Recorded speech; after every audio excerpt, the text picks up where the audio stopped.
Now, since Russia's widely unrecognized referendum in Crimea back in 2014, NATO has been boosting its operations at sea. The latest naval military exercises have been held in the Mediterranean. And as UATV's Christopher Atwood explains, this sort of multinational drills have never been more essential. 3 years after Russia's pseudo-referendum in Crimea, NATO continues to beef up defenses in response. On March 13th, submarines, ships, and aircraft from 10 NATO countries began anti-submarine exercises in the Mediterranean. The military training has been seen as part of a broader push to revitalize European defense cooperation in wake of Russia's annexation of the Black Sea Peninsula. Among the nations that have taken part in the drills, Canada, the United States, and Turkey have all recently voiced support for Ukraine's territorial integrity. Ankara recently took it a step further by banning all its own vessels from visiting Russian-occupied Crimea.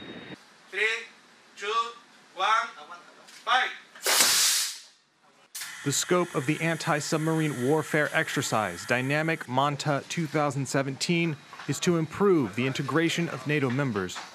This is focused how to integrate the ASW capabilities of submarines, surface vessels and air assets, and integrated all of them in a three-dimension exercise who focused in a very advanced ASW scenarios.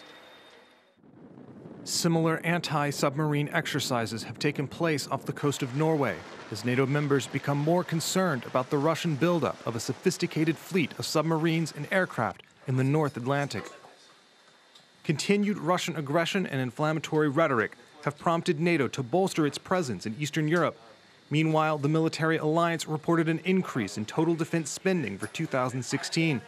A change viewed by many as a direct response to the shifting global security dynamics originally brought on by Russia's annexation of Crimea.